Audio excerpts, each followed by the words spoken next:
Decision structures are used so that your program doesn't have to do the same thing each time it is executed. They basically answer a question on the spot during execution. The decision structures need a question to answer, and this is done through Booleans. Now, as we've seen before, a Boolean is one of several primitive data types, which are essentially raw data. A Boolean represents two values. It's either yes or no, in coding terms, true or false. They can be assigned directly, but are usually constructed from a set of many operators. And these operators include, but are not limited to, relational operators and logical operators. Let's look at the relational operators. We can use the greater than, the less than, the greater than or equal to, the less than or equal to, and not equal to. So we can use these operators now in what we call Boolean expressions. So the following table gives us some expressions as examples. For example, I could ask the question, is x greater than y? Is x equal to y? Is x greater than or equal to y? So these now form the type of questions we could ask in our coding. We will look at them a bit later in the video. Now look at the table for our logical operators. We can use the AND, the OR, as well as the NOT operators to connect two Boolean expressions into one.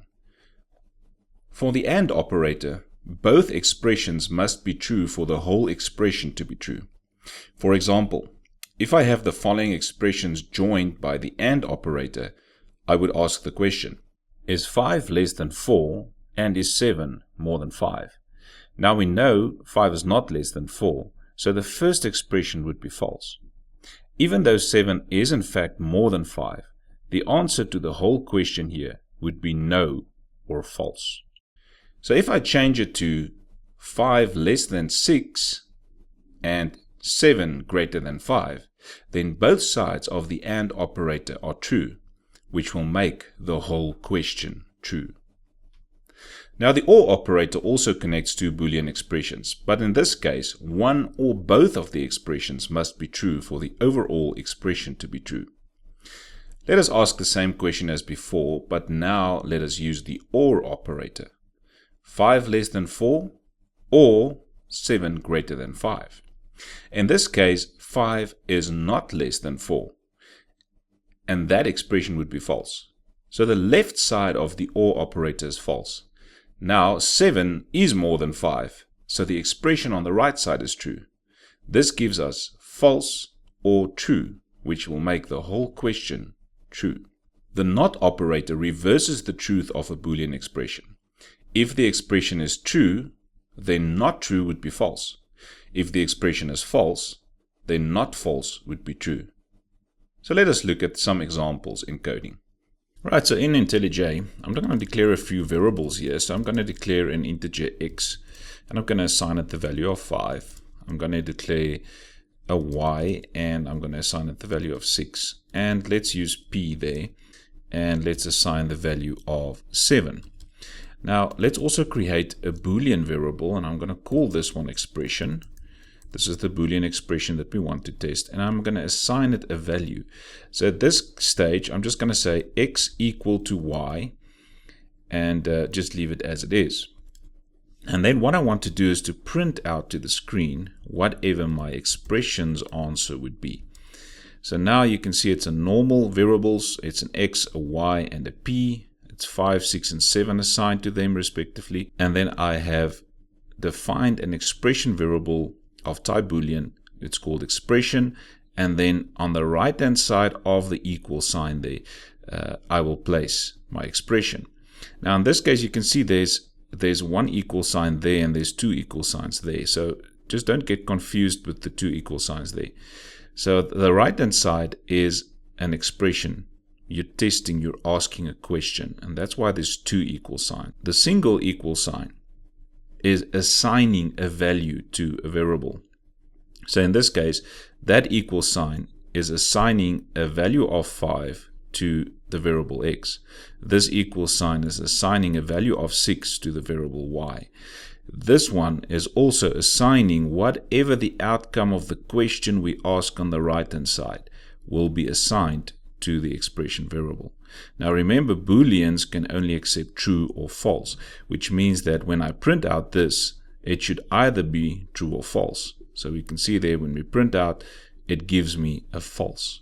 Okay, so what we're testing here, on the right hand side, we're basically just asking a question.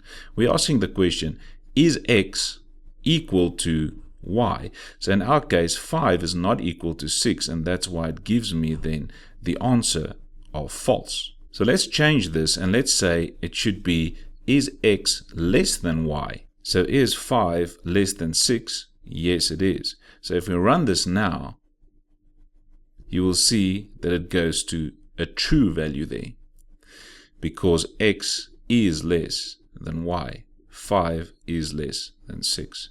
So your expressions will then basically be a question that is asked, and then the answer of that question will be returned. It's either yes or no, or in coding terms, true or false. So let's just try another one there. Let's just say let's ask the question, is x more than p? So in this case, you will see that p is 7, x is 5. So x is not greater than p, which will give us a false value there if printed out. Right, so that is basically just looking at simple expressions. So let's try something else. I'm going to use an x, let's make it greater than y, and we'll put the AND operator there now. And y is less than p. So let's evaluate this question quickly. Remember that for the AND operator, for the whole question that we ask to be true, both sides, both expressions on both sides of your AND operator must evaluate to true. So let's look at both sides. Is x greater than y? Is x 5 more than 6? No, it's not. So on the left hand side, we will have a false value. On the right hand side, is y less than p?